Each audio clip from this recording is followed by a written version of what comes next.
Oke dok, tadi kan cerita tentang vectopelvic. Gimana bagi orang yang tidak ideal nih dok, akan menimbulkan gangguan pastinya. Nah ini bagaimana kita mengetahuinya bahwa itu ada gangguan? Yang dimaksud ini kan gangguan kecerdasan sosial ya, Iya betul. bukan gangguan yang lain, terutama nanti perkembangan sosial anak. Jadi tadi sudah dikatakan tinggi badannya, kemudian indeks massa tubuh yang ideal ibu. Nah yang paling penting lagi berat bayinya harus antara 3,5 kilo. Jadi kalau di atas 3,5 kilo sudah nggak ideal tuh. Di bawah 3 kilo juga sudah tidak ideal. Kenapa saya maksudkan tidak ideal? Nanti ketika lahir normal, rangsangan terhadap 3 komponen vestibuler, visceroseptik dan taktil tidak optimal, ya, sehingga nanti akan terjadi gangguan terbentuknya proprioseptik. Nah, proprioseptik itu sangat diperlukan untuk peristiwa sensori integrasi. Oleh karena itu beratnya harus 3,5 dan lahir normal alami.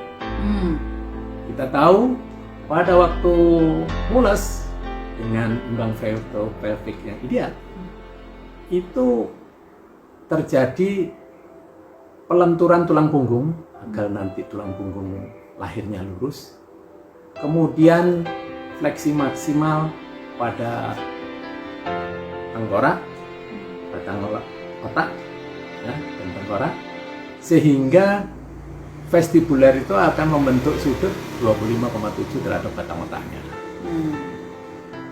Nah, setelah itu sudah mulai selesai, kan dia akan lahir.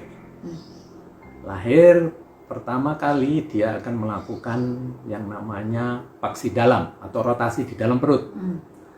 Di mana rotasi di dalam perut dia akan menerobos mulut rahim ibu dan menggesek-gesekkan ganglion paravertebra. Di mana ganglion paravertebra ini adalah yang merangsang terjadinya optimalnya visceroseptik. Nah, tidak lama kemudian terjadi paksi luar menerobos mulut kemaluan ibu atau vagina, di mana plexus brachialis akan dirangsang oleh tulang ekor ibu. Nah dok, gimana nih kalau misalkan tadi disebutkan banyak banget nih supaya bayinya siap cerdas nih, tinggi badan ibunya, umur ibu, terusnya berat badan bayi, terus gimana nih dok bagi ibu-ibu ternyata umurnya masih muda atau terlalu tua, atau misalkan tinggi badannya nggak nyampe nih 150, apa yang harus dilakukan dok? Oke, baik. Memang yang tidak ideal tadi itu berisiko, seperti umur ibu kurang dari 23 atau di atas 33. Itu mudah terjadi apa yang disebut preeklamsia. Kalau orang awam bilang keracunan kehamilan, yaitu kakinya bengkak, ya kan? Kemudian kencingnya keruh, ya kan? Tensinya tinggi. Itu sebetulnya apa yang terjadi itu adalah perebutan kalsium antara ibu dan bayi, ya kan? Karena memang pada waktu usia kurang dari 23 ibunya sedang tumbuh, sedang butuh kalsium, berebutan sama bayinya. Karena berebutan sehingga kalsium yang harusnya menuju bayi dihambat oleh ibunya karena ibunya masih lapar terhadap kalsium, ya kan?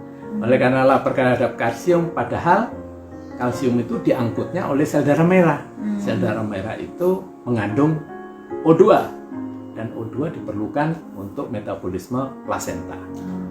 Karena plasentanya kekurangan O2 terjadi iskemik.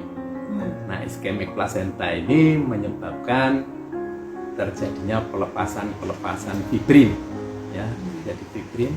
Nah, fibrin ini akhirnya nyangkut di glomerulus ginjal, Mhm. ginjalnya akan bocor, makanya keluarlah kencingnya keruh, ya kan? Karena mengandung albumin. Ya. Nah, karena itu keluar sehingga osmosenya di darah menurun, menyebabkan edem jaringan dan tekanan darah tinggi. Nah, biasanya kalau sudah terjadi begini, itu akan membahayakan janin. Nah, oleh karena itu seringkali pada preeklamsi ini akan dilakukan pengakhiran kehamilan, sehingga anak-anak ini umumnya lahirnya prematur kalau sudah kena preeklamsi. Nah, inilah yang bahayanya untuk umur.